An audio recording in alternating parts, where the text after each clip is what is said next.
नमस्कार दोस्तों, स्वागत है आप सभी का मेरे YouTube चैनल पर। मैं हूं आपका दोस्त राजेंद्र सनोडिया। देखिए दोस्तों, एमपी पुलिस कांस्टेबल का एग्जाम जो 2022 में हुआ था, उसके ओल्ड क्वेश्चन पेपर मैथ्स के अब आपके सामने मैं लेकर आऊँगा। ठीक है, साथ ही में दोस्तों मैं आपको शॉर्ट वीडियो में एमपी फॉरेस्ट गार्ड का जो एग्जाम रिसेंटली हुआ है उसके ओल्ड क्वेश्चन पेपर मैथ्स के एक एक क्वेश्चन कराऊंगा।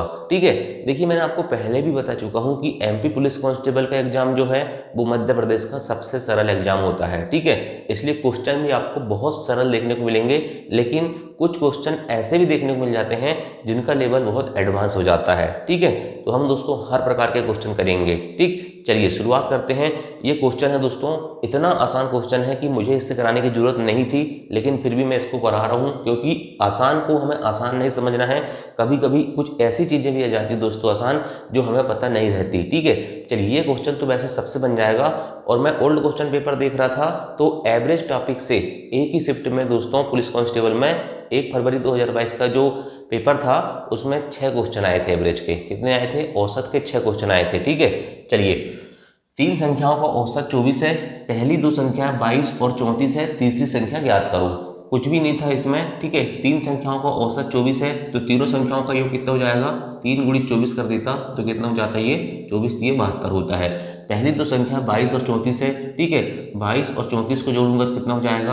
22 और 34 को जोड़ूंगा तो 4 और 2 6, 3 और 2 5, 56। ठीक है, 72 में 56 घटाऊंगा तो 12 में 6 गए 6। ठीक है, यहाँ 6 में 5 गए 1, 16। ठीक है, मतलब दोस्तों तीसरी संख्या क्या हो जाएगी? 16। ऑप्शन नंबर 20 का राइट आंसर हो जाता। ठीक है, बहुत आसान सवाल था, ये मुझे कराने की जरूरत नहीं थी। ठीक है, चलिए नेक्स्ट सवाल देखते हैं, सवाल नंबर 2। चलिए दोस्तों, सवाल नंबर 2 है, 5 क्रमागत सम संख्याओं का औसत 8 है, सबसे छोटी संख्या ज्ञात करो।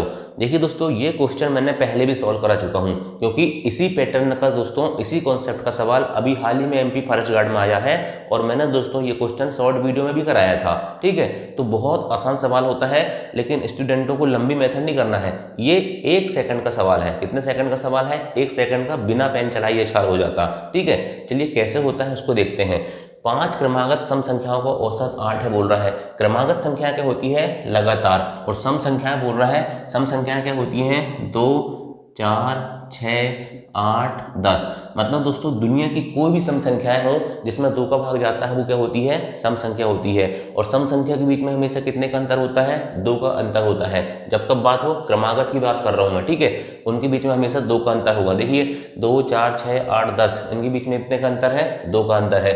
ये कह रहा है 5 क्रमागत सम संख्याओं का औसत। जब भी क्रमागत सम संख्याओं का औसत बोले और बोले कि 8 है या कुछ भी है, तो याद रखना बीच की जो संख्या होती है दोस्तों, हमेशा याद रखना वही होती है। ये 5 क्रमागत सम संख्या दी है ना, और औसत दिया है, मतलब तीसरी संख्या है। ये पता चल गया मुझे, 5 संख्या जो है क्रमागत, उसमें से तीसरी संख्या, ठीक है, ये 8 होगी। ठीक है, क्यों होगी अभी आगे समझाऊंगा। बस इतना याद रखना, क्रमागत सम संख्या है और यदि औसत दिया हुआ है तो बीच की संख्या ही उसका औसत होता है। मतलब 5 संख्याएं जो दी हुई है क्रमागत सम संख्या, ठीक है, उसमें तीसरी संख्या क्या है? 8 है। ठीक है, और पूछ क्या रहा है? सबसे छोटी संख्या ज्ञात करो। सबसे छोटी संख्या क्या होगी? यहाँ मान के चलिए पहली थी, यहाँ दूसरी संख्या थी, ये तीसरी संख्या 8 हो गई, ये चौथी संख्या थी और 5वीं संख्या थी। सबसे छोटी संख्या ये होगी, मतलब दोस्तों 2 2 का अंतर होता है, तो 8 तीसरी संख्या है तो ये हो जाएगी 6 और ये हो जाएगी 4। ऑप्शन नंबर 20 का राइट आंसर हो जाता। लेकिन बड़ी मेथड से कैसे सॉल्व करते हैं वो भी एक बार मैं आपको बता देता हूं, क्योंकि शॉर्ट वीडियो में आपको नहीं बता पाया था। ठीक है, देखिए दोस्तों, मैंने कहा कि क्रमागत सम संख्याओं के बीच में हमेशा 2 का अंतर होता है। मान के चले क्रमागत संख्याएं n है। ठीक है, फिर इसके बाद n+2 है, फिर n प्लस क्या हो जाएगी? 4 हो जाएगी, फिर n+6 हो जाएगी और n+8 हो जाएगी। ठीक है, ये 5 क्रमागत सम संख्या है, इनका औसत, मतलब सबको जोड़ूंगा। ठीक है, बटे कितना करूंगा? 5 संख्या है तो 5 का भाग दूंगा, बराबर कितना कह रहा है? औसत 8 है। ठीक है, इनको जोड़ूंगा तो कितना हो जाएगा? n 5 बार है तो 5n हो जाएगा। ठीक है, प्लस यहाँ पर 8 6 14 4 18 2 20। ठीक है, 5n+20 बराबर कितना हो जाएगा? ये इधर चल जाएगा, 8 5 40 हो जाएगा। ठीक है, तो 5n बराबर कितना हो जाएगा? 40 में से 20 चल जाएगा तो 20, तो n की वैल्यू कितनी आ गई? n की वैल्यू हो जाएगी 5 चौके 20। ठीक है, n की वैल्यू चल जाएगी। और मुझसे पूछ रहा है सबसे छोटी संख्या। सबसे छोटी संख्या यहाँ क्या पर है? n की वैल्यू 4 है, मतलब ऑप्शन नंबर 20 का राइट आंसर हो गया। अगर वो सबसे बड़ी पूछता तो n की वैल्यू 4 आई है 4 + 8 कर देता तो 12, ठीक, सबसे बड़ी संख्या 12 हो जाती। ठीक है, चलिए बहुत आसान सवाल था, लेकिन पहला कॉन्सेप्ट जो बताया कि अगर क्रमागत सम संख्याओं का औसत दिया है मतलब बीचों बीच की संख्या ये औसत होती है। ठीक है, ये चीज मैंने आपको बता दिया। ठीक है, चलिए नेक्स्ट क्वेश्चन देखते हैं, क्वेश्चन नंबर 3। चलिए दोस्तों, सवाल नंबर 3 है, सरलीकरण का सवाल है, सिंप्लीफिकेशन का सवाल है। बहुत आसान सवाल आते हैं पुलिस कांस्टेबल के एग्जाम में। ये सवाल था, इसकी वैल्यू हमें बताना था। इस सवाल को समझने से अच्छा है कि आप रूल समझ लो एक बार। ठीक है, ये बोर्ड मास रूल का क्वेश्चन होता है। ठीक है, बोर्ड मास का, BODMAS, बोर्ड मास का मतलब होता है दोस्तों bracket of division multiple addition subtraction.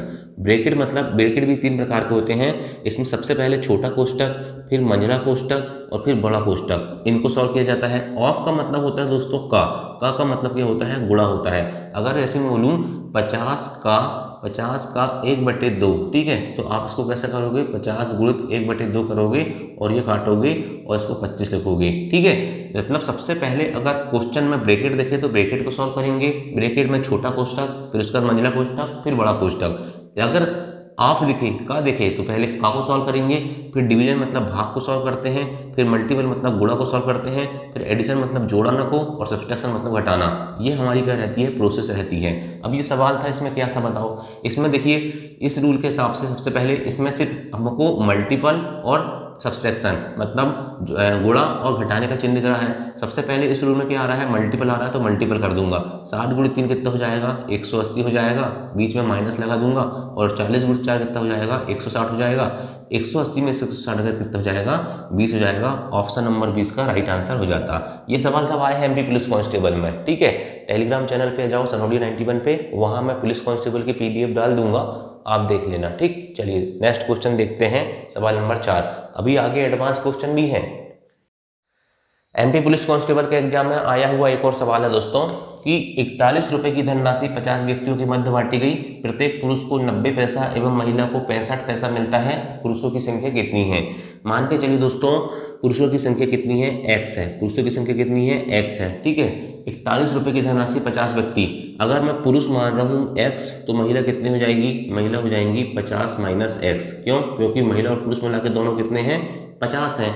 अगर पुरुष X मान रहा हूँ तो महिला 50 - X होगी, क्योंकि टोटल व्यक्ति कितने हैं, 50 हैं। ठीक है, अब कह रहा है 41 रुपए की राशि। ठीक है, प्रत्येक पुरुष को 90 पैसा, पुरुष को 90 पैसा मिल रहा है, मतलब दोस्तों 90 × X कर दूंगा, मतलब 90X हो जाएगा। ठीक है, और महिला को 65 पैसा, महिला कितनी है, 50 - X, 50 - X, और उनको मिल रहा है 65 पैसा। ठीक है, इन दोनों को जोड़ूंगा तो 41 रुपए, 41 रुपए में कितना हो जाएगा दोस्तों, 41 रुपए में 4100 पैसा हो जाएंगे। क्यों, क्योंकि 1 रुपए में 100 पैसे होते हैं। तो इन दोनों को जोड़ दूंगा तो 4100 पैसे के बराबर हो जाएगा। देखो, पुरुष X माना, महिला 50 - X हो गई। अब प्रत्येक पुरुष 90 है, एक पुरुष को कितना मिल रहा है, पुरुष X है और एक पुरुष को 90 पैसा मिल रहा है, तो 90X। महिला 50 - X है, एक महिला को 65 मिल रहा है, दोनों को गुणा करके जोड़ूंगा तो 4100 के बराबर होगा। इसको सॉल्व कर दो, 90X और ये -65X हो जाएगा। ठीक है, कितना हो जाएगा, ये 90X हो जाएगा। ठीक है, ये प्लस हो जाएगा, इसको गुणा कर दो, 25 की 5 हासिल का 2, 5 × 6 = 30 और 2 = 32, 325 हो गया। ठीक है, -65X बराबर कितना हो जाएगा, 4100 हो जाएगा। ठीक है, 90 में से 65 गए, 65 × 5 = 70, 70 × 20 = 90, मतलब 25X बच जाएगा। ठीक है, बराबर 4100 में से 325 घटा दो, 4100 में से 325 घटा दो तो कितना बच जाएगा। देखिए यहाँ पर मैंने क्या गुणा किया हूँ, यहाँ किया हूँ 50 को 65 में किया हूँ। ठीक है, तो 25 की 5 हासिल का 2, 5 × 6 = 30, 2 = 32। यहाँ पर एक जीरो लगाना भूल गया मैं, है ना, 3250 है, तो ये 3250 घटेगा। ठीक है, 3250। ठीक, अब कितना हो जाएगा, 0, 10 में से 5 गए 5। ठीक है, यहाँ बच जाएगा 10 में से 2 गए 8, और यहाँ बच जाएगा कटपिट 850 बचेगा। ठीक है, ये बच जाएगा 850। ठीक, अब इसको काट दूंगा तो 25 से ही काट दो सीधे सीधे, 25 × 3 = 75 और 25 × 4 = 100, मतलब दोस्तों पुरुषों की संख्या कितनी हो जाएगी, 34 हो जाएगी। ठीक है, अगर महिला पूछता तो 50 में से 34 घटाता तो कितना जाता, 16 जाता। ठीक है, मतलब 34 पुरुष हो गए और आपके 16 महिलाएं हो गई। ठीक है, ये 41 रुपए की धनराशि बांटी गई है। ठीक है, तो याद रखना 34 पुरुष और महिला पूछता तो 34 में से मैं क्या घटा देता, 50 में से 34 घटा देता तो 16 आ जाता। ठीक, चलिए नेक्स्ट सवाल देखते हैं, सवाल नंबर 5। चलिए दोस्तों, नेक्स्ट सवाल है, ये बहुत अच्छा सवाल है। ठीक है, संपीड़ित ताजे पानी के 40 लीटर मिश्रण में 10% पानी होता है, इसमें कितना पानी मिलाना चाहिए कि नए मिश्रण में 25% पानी हो। ठीक है, देखो संपीड़ित ताजे पानी के 40 लीटर मिश्रण है, मिश्रण कितना कह रहा है भाई साहब, 40 लीटर कह रहा है। ठीक है, इसमें 10% पानी है, तो 40 का 10% कितना हो जाएगा, 40 का 10% हो जाएगा आपका भाई साहब 4। ठीक है, ये कैसे आता है आपको पता है कि नहीं, एक जीरो हटा देते हैं। मैं अगर आपसे बोलूं कि 80 का 40% कितना है तो कैसे करोगे, 80 का 40% कैसे निकालोगे बताओ। 80 का 10% हो जाएगा 8 और 40% हो जाएगा 8 गुणित 4 कर दूंगा तो 8 चौके 32 हो जाता है। मगर बोलूँ 80 का 50% कितना होगा तो आप फटाक से बता देते हो, 80 का 50% होता है 40। ठीक है, तो मैं बोला कि 80 का 40% कितना होगा, तो 80 का 10% होता है 8। ठीक है, एक जीरो हटाते हैं और मुझे निकालना 40%, मतलब 4 गुना करना पड़ेगा, 8 चौके 32।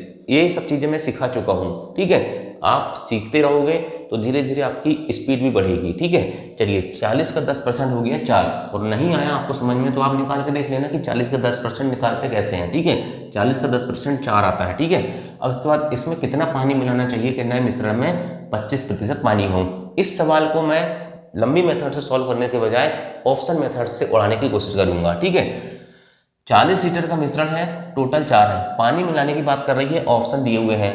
अगर देखिए दोस्तों 40 में मैं 7 मिलाऊंगा तो 40 और 7 47 होगा। ठीक है, और पानी 4 है तो 7 4 11, 11/47 कटते ही नहीं है। ठीक है, इसके बाद दोस्तों 8, 40 में अगर मैं 40 में 8 लीटर और मिलाऊंगा तो ये टोटल हो जाएगा 48, और ये हो जाएगा आपका कितना, 4 और 8 12, 12/48। मुझे सिर्फ परसेंट निकालना था तो ये परसेंट निकाल लिया, 12 एकम 12, 12 चौके 48 और 4 से 100 कट जाएगा 25 बार। मतलब दोस्तों मेरा ऑप्शन नंबर 20 का राइट आंसर हो जाएगा। लेकिन लेकिन लेकिन सुनिए, अभी मैंने जब इस क्वेश्चन को देख रहा था, ठीक है, तो ओल्ड क्वेश्चन पेपर में ये क्वेश्चन देखा मैंने पीडीएफ में, तो उसने आंसर लिखा है 9 लीटर। ठीक है, ये 9 लीटर संभव है क्या, नहीं है, मतलब व्यापम कुछ भी आंसर दे देता है।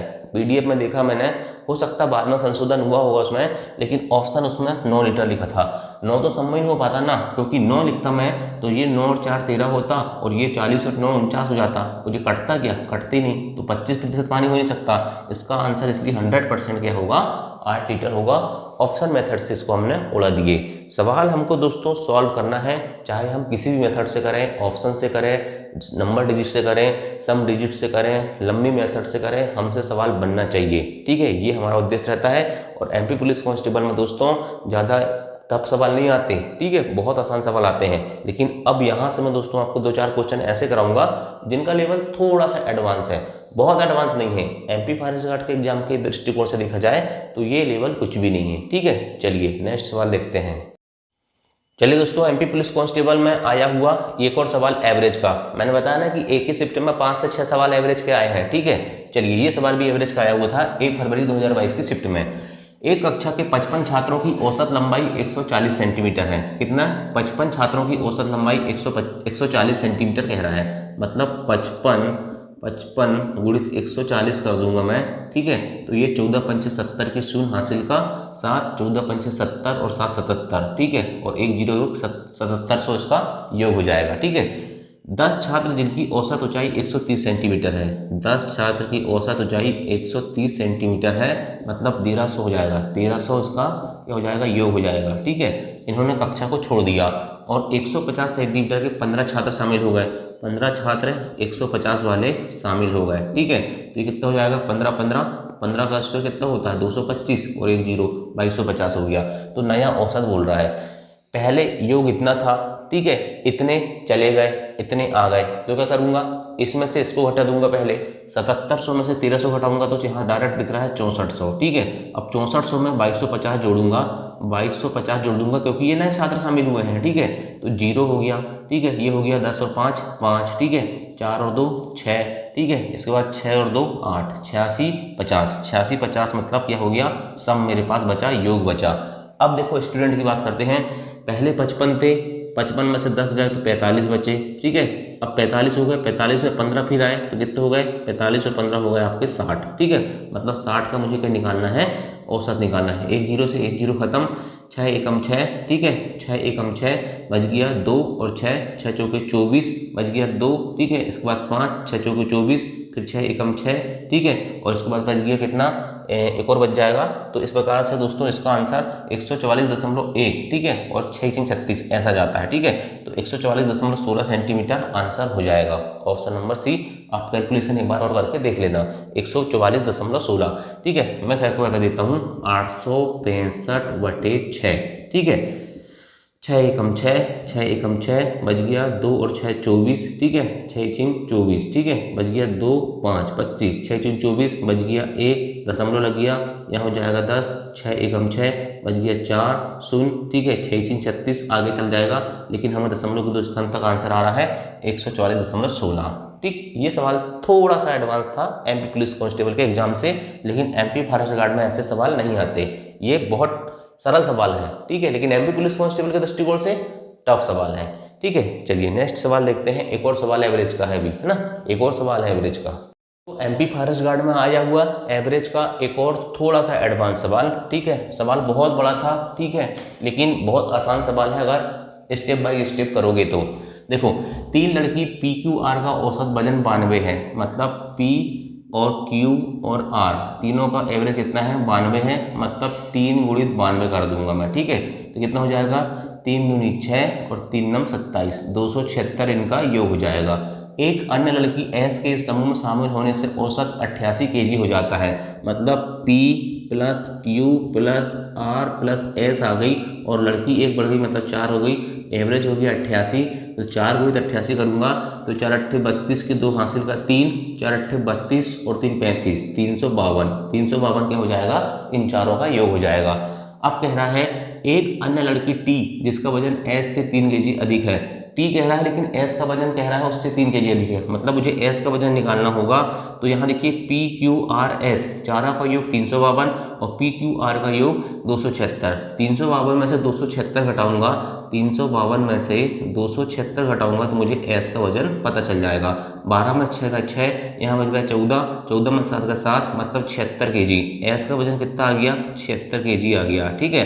अब क्या कह रहा है आगे देखिए, एक अन्य लड़की T जिसका वजन S से 3 kg अधिक है, मतलब T का वजन कितना हो जाएगा, इससे 3 kg अधिक है, तो मतलब 79 kg इसका वजन हो जाएगा, ठीक है। अब आगे देखिए क्या कह रहा है, इसके बाद कह रहा है तो PRST का औसत वजन 87 kg हो जाता है। तो देखिए PRS और T इनका औसत वजन कितना हो जाता है, 87 kg हो जाता है। 4 लोग हैं, मतलब 4 गुणित 87 कर दूंगा तो हो जाएगा 4 सत्ते 28 की 8 हासिल का 2, 4 अट्ठे 32 और 2 34, 348 हो जाएगा। एक बार और करके देख लेता हूँ भाई, 4 सत्ते 28 की 8 हासिल का 2, 4 अट्ठे 32, ठीक है, 4 अट्ठे 32 और 2 34, 348 हो गया, ठीक है। मतलब PRS और T चारों का योग कितना है, 348।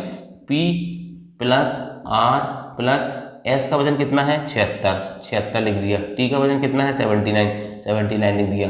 बराबर कितना है, 348 है, ये लिख दिया, ठीक है। यहाँ से P प्लस R निकालूंगा मैं, ठीक है। तो इन दोनों को जोड़ूंगा, ये कितना हो जाएगा, ये हो जाएगा भाई देखियो 75, 75 दूनी 150, ठीक है, 75 दूनी 150, ठीक है। यहाँ 1 और यहाँ 4, ठीक है, 155 हो जाएगा। 348 में से 155 घट जाएगा, 348 में से 155 घट जाएगा, तो 8 में से 5 गए 3, ठीक है, और यहाँ बच जाएगा आपका भाई साहब 14 में से 5 गए 9, ठीक है। देखिए 8 में से 5 गए 3, यहाँ सुधार लाएंगे हम 1, है ना, तो यहाँ बच जाएगा 14, 14 में से 5 गए 9 और यहाँ बच जाएगा 2, 2 में से 1 गए 1, 193। मतलब P प्लस R बराबर कितना आ गया भाई साहब, 193 आ गया, ठीक है। मुझे निकालना क्या है, Q का वजन निकालना है। अब देखिए P plus Q plus R बराबर 276 है और P और R 193 है, तो मुझे Q निकालना है, तो 276 में से 193 घटा दूंगा, 276 में से 193 घटा दूंगा, ठीक है। तो 6 में से 3 गए 3, ठीक है, यहाँ पर जाएंगे 17, 17 में से 9 गए 8 और ये हो जाएगा कैंसिल, मतलब 83 kg इसका वजन होगा, ठीक। सवाल कुछ भी नहीं था, ठीक है, बहुत सिंपल मेथड। देखिए मैंने एक भी शब्द कुछ नहीं लिखा, सिर्फ सिंबल का उपयोग किया हूँ और आपसे सवाल आ गया। थोड़ा टाइम लगता है, इतना कम समय में रहता, आप SSC का एग्जाम नहीं दे रहे हो, पुलिस कांस्टेबल का एग्जाम दे रहे हो, इतनी बड़ी मेथड से आप सॉल्व कर सकते हो। लेकिन ऐसे सॉल्व वगैरह एग्जाम आप छोड़ोगे ना तो आप दूसरे स्टूडेंटों से नीचे चल जाओगे जो पढ़ने वाले हैं, ठीक है। तो इसका आंसर हो जाता 83 kg, ऑप्शन नंबर डी। कुछ भी नहीं करना था, स्टेप बाय स्टेप सॉल्व करना था। मैंने बताया ना कि एमपी पुलिस कांस्टेबल का एग्जाम बहुत आसान होता है, ठीक है। और रीजनिंग तो बहुत ही आसान आती है, बिना पढ़े भी सॉल्व कर सकते हैं, लेकिन पढ़ना पड़ेगा थोड़ा, है ना। बिना पढ़े आज के समय में काम नहीं होता। ये एक और सवाल है दोस्तों, एक मिश्रण में दूध और पानी का अनुपात 4:2 है, ठीक है। 8 लीटर पानी मिलाने के बाद मिश्रण में दूध और पानी का अनुपात 5:3 हो जाता है। मिश्रण में दूध की मात्रा ज्ञात करो। मान के चलो दूध और पानी का अनुपात कितना है, 4x है और 2x है, ठीक है। अब 4x बटे 2x कर दो, ठीक है। क्या मिला रहा है, 8 लीटर पानी, पानी 2x है तो इसमें 8 जोड़ दो, ठीक है। कितना हो जाता है अनुपात, अनुपात हो जाता है 5:3, 5/3 कर दो, तिर्यक गुणा कर दो, 4 तिया 12x बराबर कितना हो जाएगा, ये हो जाएगा 5 दूनी 10x प्लस 8 पंचे 40। ये इधर चल जाएगा तो 2x बराबर 40, तो x की वैल्यू कितनी हो जाएगी, x की वैल्यू हो जाएगी 20, ठीक है। x की वैल्यू कितनी हो जाएगी 20, ठीक है। हमें निकालना क्या है, मिश्रण में दूध की मात्रा। दूध की मात्रा तो भाई साहब कितनी है, दूध और पानी का अनुपात 4:2 है, दूध की मात्रा 4x है, तो दूध की मात्रा कितनी हो जाएगी, 4 गुणित x करूंगा तो 80 होना था, ठीक है। लेकिन व्यापम में दोस्तों कभी कभी क्या होता है, कुछ क्वेश्चन ऐसे छाप देते हैं वो, यहाँ 80 ऑप्शन नहीं था, 20 ऑप्शन था और इसी को उसने सही मान लिया है। ये संभव हो ही नहीं सकता, ठीक है। तो अब क्या कर लेंगे, व्यापम कभी कभी ऑप्शन नहीं देता, 80 ऑप्शन ही नहीं था, तो फिर भी मैंने सोचा ये सॉल्व करा दूं क्वेश्चन। एक सवाल और था, ठीक है, स्कूल में बच्चों की संख्या निकालने वाला, उसमें स्कूल की संख्या दी हुई है, क्या दी हुई है, मैंने सारी मेथड से सॉल्व करके देखा, लेकिन वो सवाल ही नहीं बन रहा था, ठीक है। मतलब इतना आसान सवाल है वो कि, लेकिन उसकी जो व्यापम ने जो लिखा है वो समझे नहीं आ रहा है कि और पूछना क्या चाह रहा है, लिखना क्या चाह रहा है, और आंसर और कुछ दे रहा है। और मैंने ऑप्शन भी मिला के देख लिया तो ऑप्शन भी उसके सेटिस्फाई नहीं कर रहा है, तो ऐसा सवाल था वो, इसलिए मैंने वो वाला सवाल करवाया नहीं, है ना। इसके अलावा दोस्तों 3 सवाल आते हैं सरलीकरण से, 3 से 4 सवाल बोर्ड मार्क्स के आते हैं। अब देखिए, है ना, एवरेज के 5 सवाल आए थे शिफ्ट में, ठीक है। एक सवाल आया था कि उसमें त्रिज्या दी हुई है और क्षेत्रफल पूछा है, तो वृत्त का क्षेत्रफल है ना, वृत्त का क्षेत्रफल πr² होता है। एक में त्रिज्या दी हुई है और परिधि पूछा है 2πr होता है, सिर्फ r की वैल्यू रखना है और सवाल सॉल्व हो जाएंगे। ऐसे सवाल एमपी पुलिस कांस्टेबल में आए हैं। अब पहले शिफ्ट के सारे क्वेश्चन मैंने दोस्तों पिछले वीडियो में और आज के वीडियो में मिला के करा दिया, ठीक है। कल दोस्तों मैं आज 1 फरवरी 2022 का फर्स्ट शिफ्ट का है, कल सेकंड शिफ्ट के क्वेश्चन मैं कराऊंगा, ठीक है। तो चलिए दोस्तों, क्वेश्चन समझ में आए होंगे तो वीडियो को लाइक जरूर करना। थैंक यू, जय हिंद, जय भारत।